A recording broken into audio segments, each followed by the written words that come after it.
Oi pessoal, tudo bem?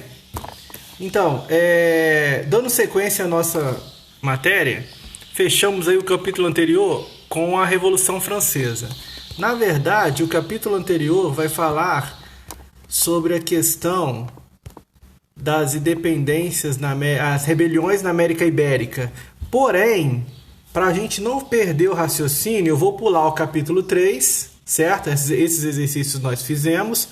Agora entraria no capítulo 3, as rebeliões da América Ibérica. Nós vamos pular esse capítulo para a gente não perder o raciocínio do que vai acontecer na Europa.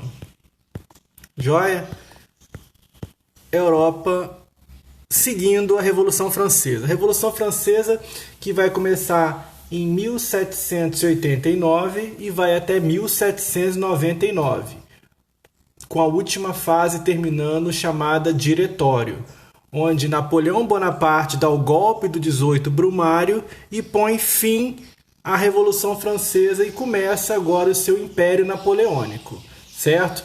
O Império Napoleônico vai ser o império que Napoleão vai fazer com a França e vai durar de 1799 até 1815, joia? Mas a aula de hoje tem um objetivo mais de curiosidade. Quem era Napoleão Bonaparte? Quem foi Napoleão Bonaparte? Certo? Quem foi esse homem que transformou esse mito, que conseguiu unificar a França, unificou girondinos, jacobinos e conseguiu fazer o império? E ele conseguiu consolidar todas as conquistas da burguesia. Na verdade, Napoleão era tudo aquilo que a Revolução Francesa sonhava e pregava. Um homem pobre que consegue ascensão e consegue tornar-se um imperador, certo? Ele virou um símbolo da Revolução Francesa. Mas vamos lá. Napoleão, quem foi Napoleão? Ele era um filho de um pequeno nobre que morava na ilha de Córcega, na Itália.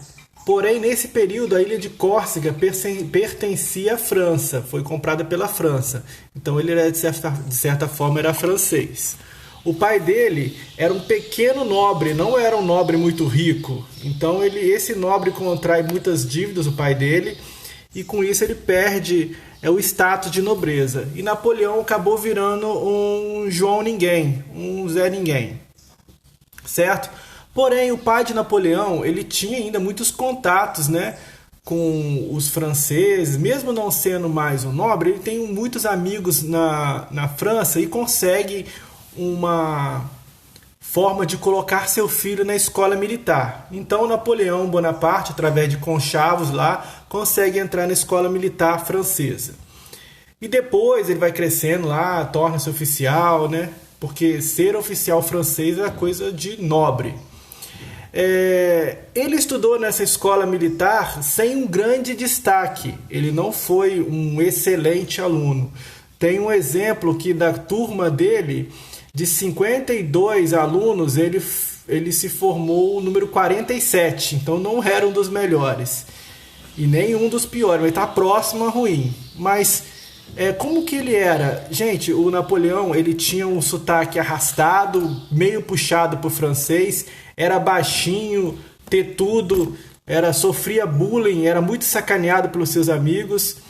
E mesmo assim ele consegue se formar, apesar da sua proximidade com os jacobinos, consegue se formar, sofre o bullying na escola, como eu falei, e consegue, apesar de tudo, terminar seus estudos. Ele tinha uma proximidade muito grande com os jacobinos, então, na Era do Terror, ele foi preso pelos girondinos. Durante essas idas e vindas, ele auxiliou, de certa forma, a Revolução Francesa manter a sua força.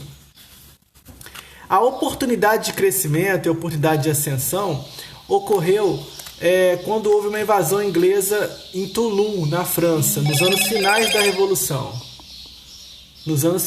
Revolução.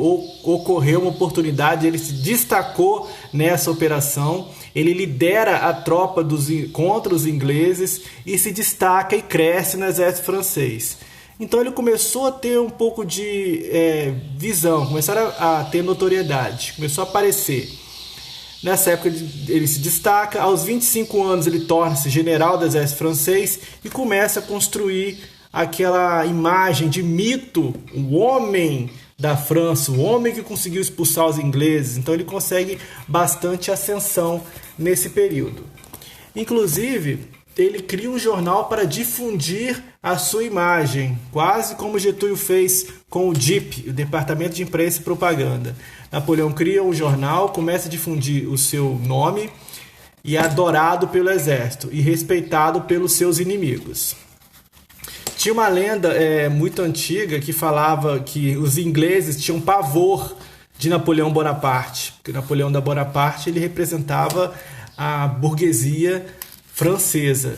Então os ingleses tinham pavor de Napoleão Bonaparte. E como ele começou a ter prestígio, começou a crescer, certa vez, em 1799, ele estava numa campanha no Egito, liderando lutas contra os ingleses nesse momento, quando descobrem que a revolução está para acabar, a Revolução Francesa está para acabar. Ele corre para a França e dá o golpe, aquele famoso golpe do dia 9 de novembro de 1799, conhecido como golpe do 18 Brumário, acaba com a Revolução Francesa e toma o poder. Então ele assume o poder em 1799 para garantir os direitos da burguesia e da alta burguesia.